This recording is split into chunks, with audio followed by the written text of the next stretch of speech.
Streaming up.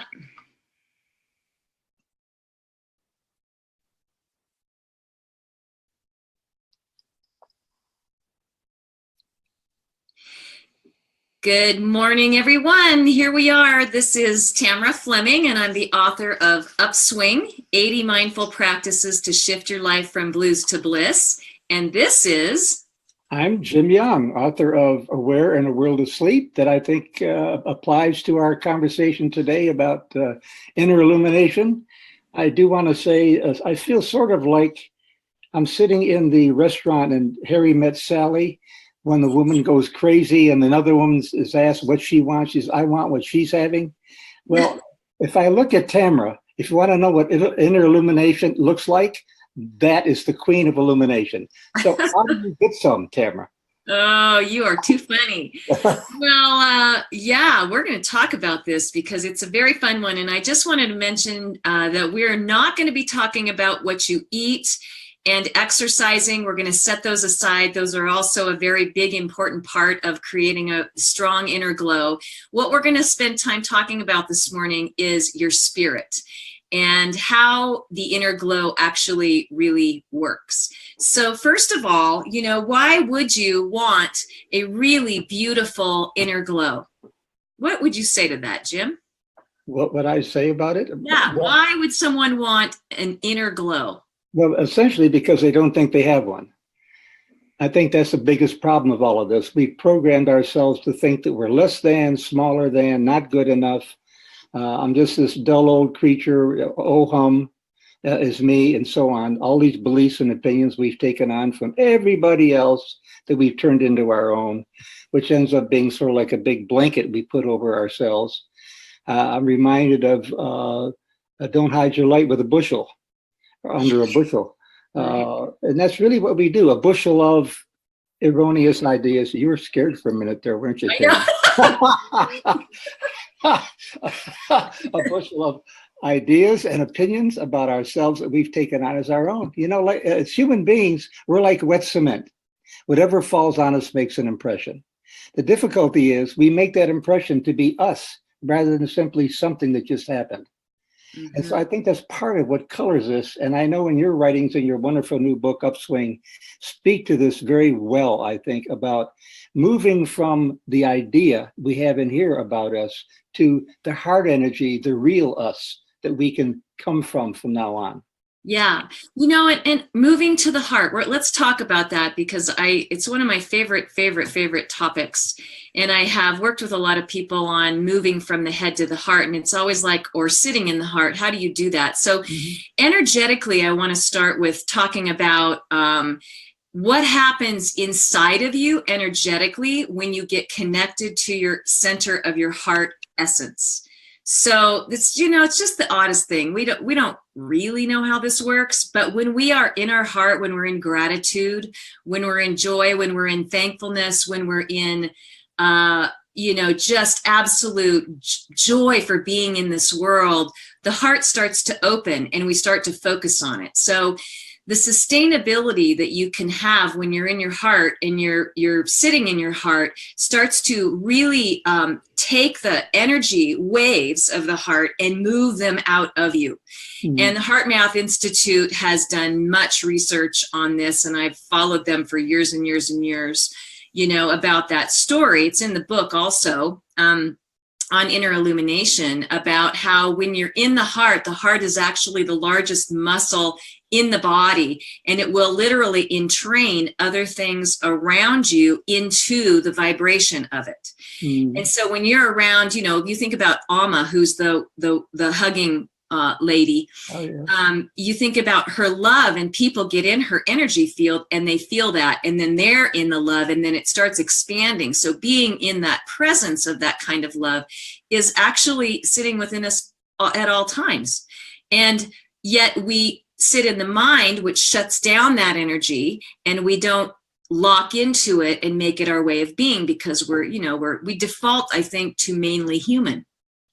Well, that's exactly right, and it's I think Amma's a good way of talking about that. Her energy is so extraordinary. You just walk in the room and the love that emanates from that woman is palpable. And of course, you begin to feel it in the whole room then. You can't miss it.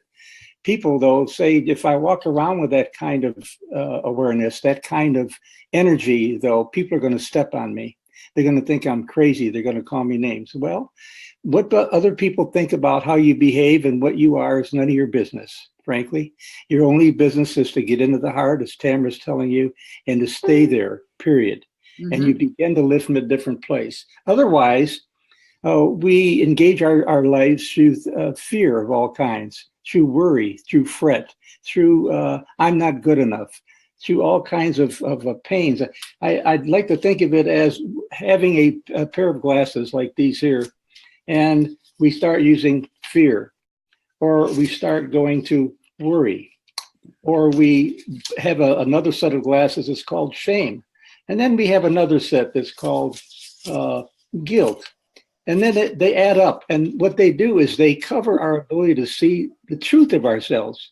And then we say, well, if I got to undo these one at a time, I say, no, throw them out and start over. Get a different view of yourself. Yeah. It really is important. You've got to just abort what it is you think you are and come to the truth of what you are. Well, now that is a profound statement, right? So the That's truth. One in a row. That's all you get today. That's it. That's the number one. The truth of who you are. You know, in this whole journey to that, right? We make it so hard. We think through it. We don't believe ourselves as to who we truly are, and yet it's right there in one little key in the lock, and we turn it and it starts to come out forward. And we feel it at different times when we're in great love and admiration with, you know, people in our lives, mostly other people, because, you know, it's easier sometimes to love other people than it is to love ourselves. Yet when we start doing that, like if you're an overgiver and you start giving and you open, it makes you feel good, and you start receiving that feeling, you have to receive that feeling, then you start to feel the love for yourself, because really what you're feeling is I'm doing this and it's making me feel good. You know, I'm doing things for others and it's making me feel good. But it all begins with me, you know, we have to do that really first. And I just find that, you know, a lot of people, when I went into the dark night of the soul, my energy went really fairly dark in a way. My eyes looked different. You know, the eyes are the windows to the soul. And when you are connected to your heart, they sparkle. They have a light that comes through them because they're actually really, they're chakras, right? So that energy comes out and people feel that. And so if you look at people when you're in your heart, then they're going to feel that kind of love. You don't have to say a word. I think that's so incredible and so beautiful. So let's, you know, all these things that you just talked about, it's not so easy just to offload guilt or shame or anger or these things. So what would you say about one of the quickest ways that we could go about shifting our state from those states to another? Well, the first thing is to get over the idea that you have any work to do to get rid of something. It's about starting over. If you've got a computer full of all kinds of stuff you've been taking in out of the world, all you can get out of that is another iteration of that stuff. So what you've got to do is to get a new hard drive, start over again from scratch. There are a lot of ways you can do that. To me, it's more about building a proper relationship with self. You used the word earlier, Tamra, about who we are. We're about to have our first argument after knowing each other for about 3 months. and it's okay, about, let's do it. and it's about the difference between who we are and what we are. Who we are comes from the idea of roles we play.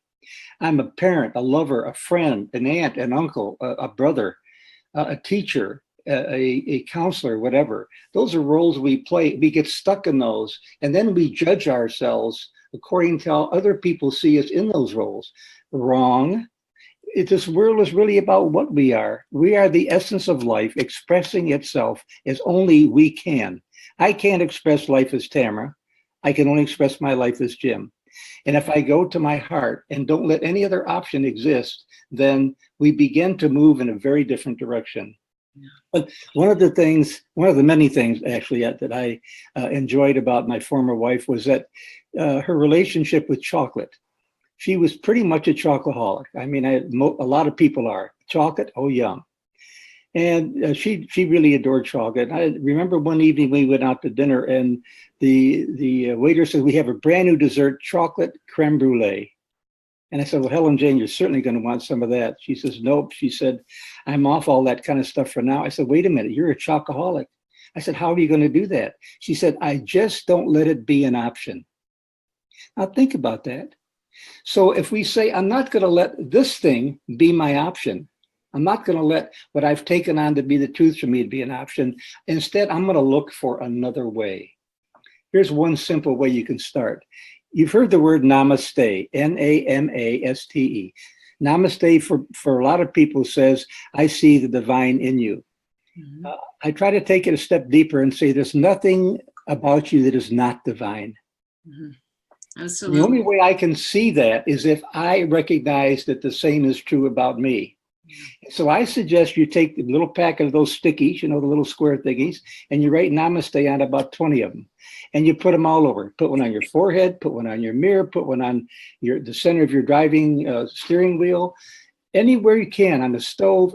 Certainly every mirror in the house, because a lot of people look in the mirror a lot as they walk by it. Mm-hmm. And when you see namaste, you just say, I am divine and so is all of life. Yeah. I tried that in a presentation several years ago. Well, now about 10 years ago, in a Unitarian church setting.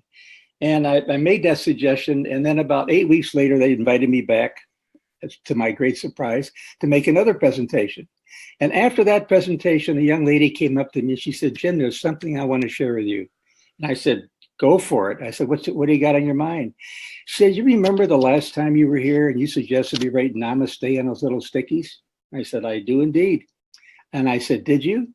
She said, well, I'm here to tell you, I not only did that, but it's been now 2 months. Every day I've done it. My life has changed like I never would have believed, because I see myself, and now everything, not just everybody, everything around me as divine. Mm-hmm. So if we saw everything as divine, what would trouble us? Yeah, what would trouble us, right? Yeah. I love this conversation because I spent a couple of months in Nepal in my travel days, and the culture there is, it's Hindu, it's a lot of different things, right? It's Tibetan, but namaste and bowing your head is the way you greet each other. I mean, it's like we say hello. It's like that. And it was so reverent. And when the whole culture, and there's just so many things that are going on in a culture like that, that people don't have a lot, and they're very appreciative of what they do have, and namaste. And so there's this grace that happens. And, we started doing that when that word first kind of came into America. We started doing it, and you could feel that it felt good, but it felt a little new agey. But just imagine if we did that now, but had our own word. Like, what would a word be? Like, I see you, or something, English, I don't know. And what if we did that? And what if we just started a movement? Want to? Sure. Oh, yeah, absolutely. Now, a lot of people are so self-conscious that they can't say that. I mean, they get into, I'm going to be judged as being weird or new agey, right? So what I've said when people indicate that to me, I say, okay, let's go beyond fear. Let's just go inside and say it in your mind. You'd be surprised. People do get ESP. Yeah, that's right. Yeah, I mean, if you want to move your lips, that you might get a little craziness there on people looking at you. But it is an important ingredient of our lives. In Lakesh is a way of the Mayans say it, which is saying, I am another you. Isn't that gorgeous? In Lakesh? In Lakesh, yes. In Lakesh, and Namaste. Lakesh. Nice. It's a beautiful, I am another you, which means there's nothing else but this essence of life exuding itself into the world in a passionate and compassionate way.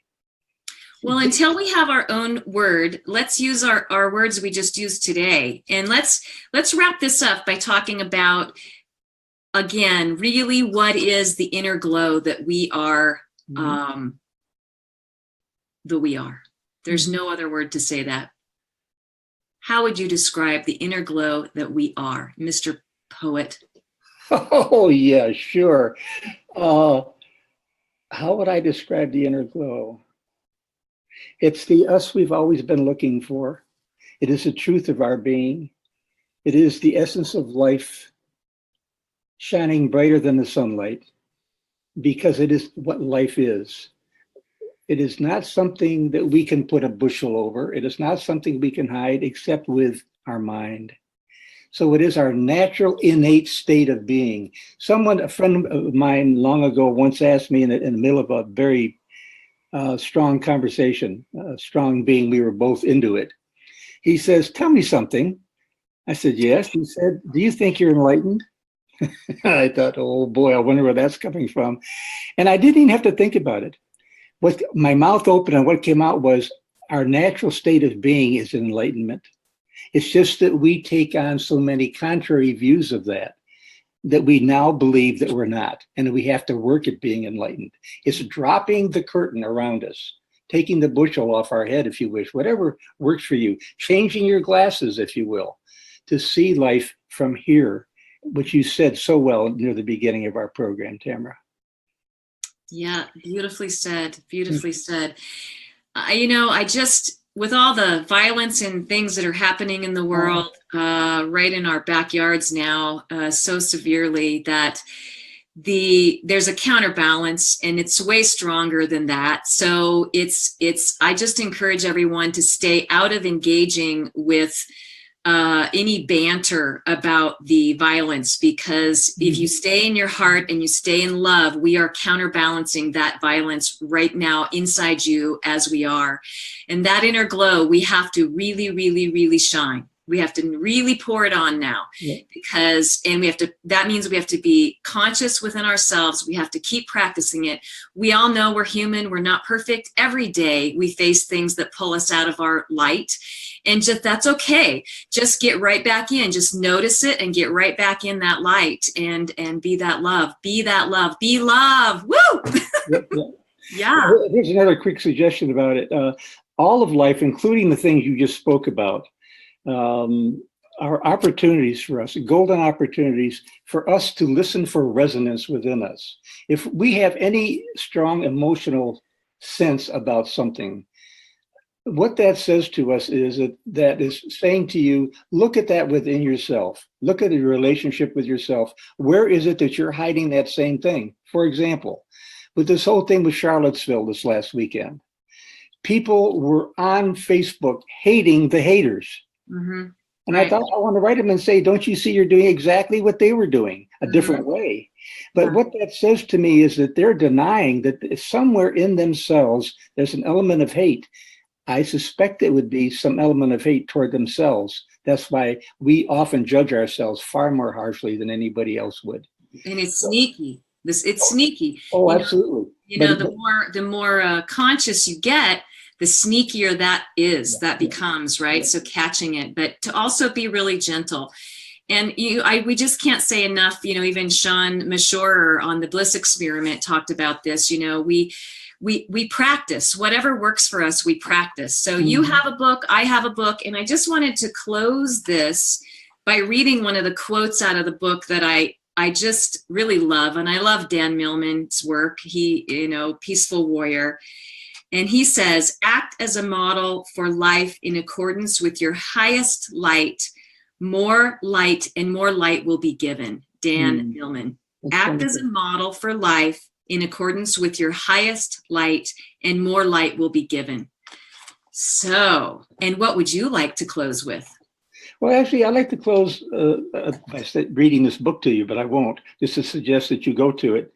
But I do have a sheet that I will not read, but a paragraph from, that I found on Facebook yesterday. A Facebook friend, Ruby Naranjo Soto, wrote a magnificently beautiful piece about this very topic, in which she starts out by saying she used to think of herself as shy, unworthy, fat, ugly, yada, yada, yada. And then she said, I used to think these labels were just who I was, unchangeable, until I realized the beliefs are just repeated thoughts that manifest into emotions and action.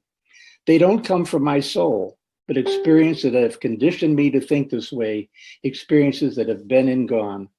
Spiritual growth is not about growing into something or going somewhere, but coming home to love. And oh, it feels so good. Thank you, Ruby, for that. It's a beautiful statement, and I hope that everyone on Facebook is reading it and taking it to heart. And thank you, Tamra, for bringing this topic to the fore today. Remember, look at her before you leave, not me. Look at her. That's inner illumination. I've got all my lights on.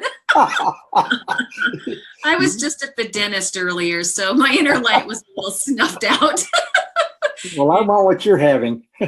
Yeah, and I want what you're having, because we have it, right? We have it. We're promoting it in the world. So thank you, everyone, for joining us today. This is Tamra Fleming, and you can find me at upswingbook.com or on Facebook, as you are. And Jim, we can find Jim at creationspirit.net. And that information will go also in the link for this video. And we love you. So Love go you all. shine your light today. Love you. Namaste. Yeah. Namaste. All right. Bye-bye.